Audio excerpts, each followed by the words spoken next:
beaucoup plus. Donc, on va se demander qu'est-ce que l'inflation?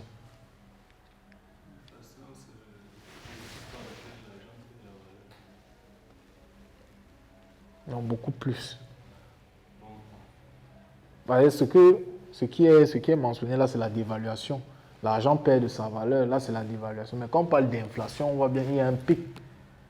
C'est-à-dire qu'il y a une croissance. Les gens ne vont pas accepter que parce qu'ils ne sont pas riches, ils ne sont pas nantis, ils n'ont pas droit à ci, ils n'ont pas droit à ça. Vous voyez un peu.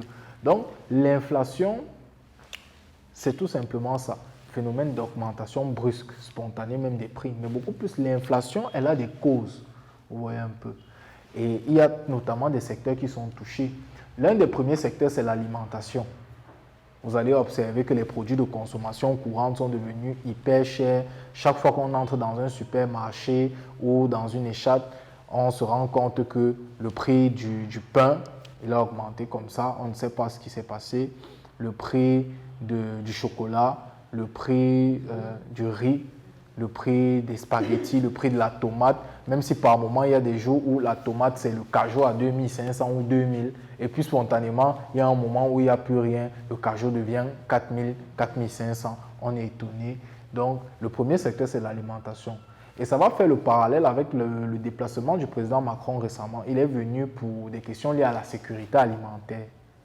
Vous comprenez un peu déjà le parallèle. C'est-à-dire, la question de l'alimentation pose tellement de problèmes qu'on se rend compte qu'il y a une indisponibilité de certaines marchandises sur les marchés comme le blé, les céréales. Le blé, les céréales, le blond, l'orge, ce sont des éléments essentiels à la fabrication de la bière, des pâtisseries, le pain, etc. Et quand on est habitué à aller un peu à la boulangerie, on se rend compte que le prix de presque tout a augmenté. Vous allez voir un petit moka qui était censé être 450, 500. Le petit moka est monté à 900. Vous voyez un peu. Le pain, même chose. Il y a même eu un moment, certaines boulangeries ont essayé d'apporter une réponse avec du pain de manioc, du pain de patate, parce que nous sommes étrangement attachés à la question du blé. Les pâtes, c'est du blé dur. Le pain, c'est du blé dur.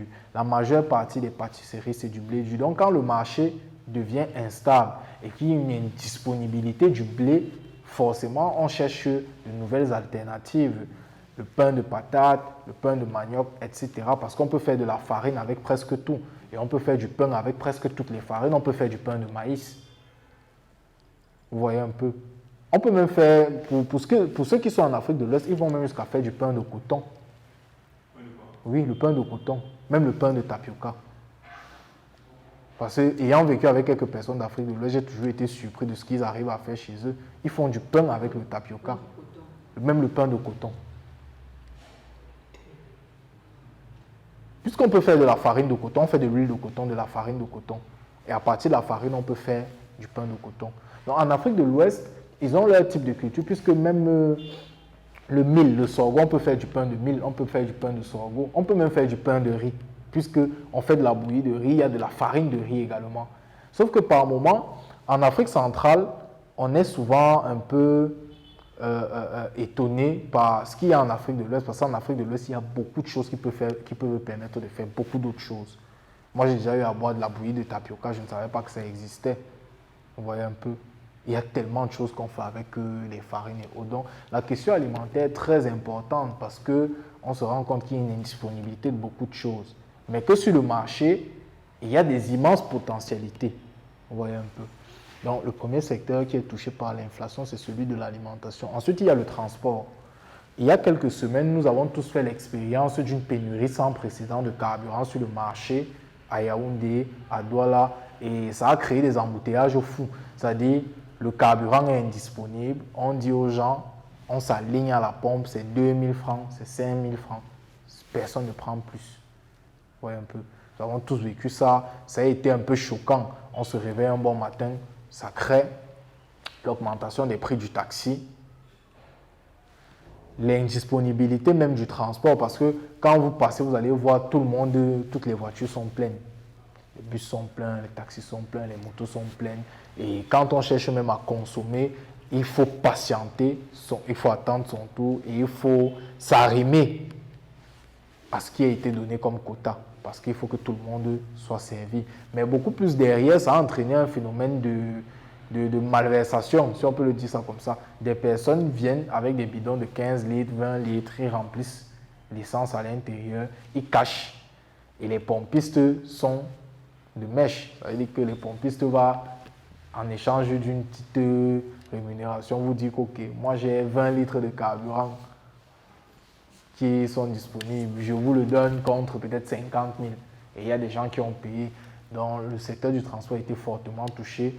Quand je dis le transport, ce n'est pas que le transport routier, le transport ferroviaire aussi, mais surtout le transport aérien. On a constaté à cette période, des compagnies comme Cameco, Air France ont baissé le régime de leurs vols à cause de l'indisponibilité. Et ça a même cessé, ça a fait cesser la vente des billets d'avion parce qu'on ne pouvait plus garantir que le transport sera assuré. Et la vente des billets d'avion a même été augmentée. Pour ceux qui font dans ce marché, les billets d'avion, il y a des compagnies qui vendent à des sous-compagnies qui sous-traitent.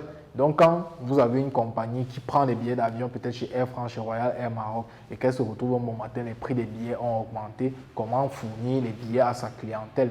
Donc, la question du transport est l'un des premiers secteurs qui a été touché. Il y a également l'énergie. Quand on parle d'électricité, de gaz, mais beaucoup plus aussi le pétrole, parce que beaucoup de produits qu'on fabrique sont en pétrole. Vous voyez les chaises, elles sont en plastique, c'est des thermodurcissables, c'est des produits qui sont dérivés du pétrole. Donc quand on est dans un marché où les prix du pétrole augmentent, le prix de l'essence augmente, le prix du gasoil augmente, forcément les prix des matières plastiques vont augmenter, indubitablement. Et par moment même, certains jouent sur l'inflation pour créer la crise au-dessus de la crise et rendre certains produits indisponibles, comme des cas où des gens vont cacher des sacs de riz juste parce qu'ils veulent vous faire comprendre que non, il n'y a pas d'approvisionnement, donc le kilo de riz sera à 1200, tout simplement, parce qu'on a caché le riz, on a profité de l'inflation pour justifier une augmentation des prix. C'est ce que beaucoup de supermarchés, de magasins font. Il y a des endroits où vous entrez, vous voyez le kilo de riz est à 850, vous revenez le lendemain, le kilo de riz est à 1300. Puis vous revenez un bon matin encore, le kilo de riz est revenu à 850. Et c'est un peu ça qui... Il y a également la question de l'import-export.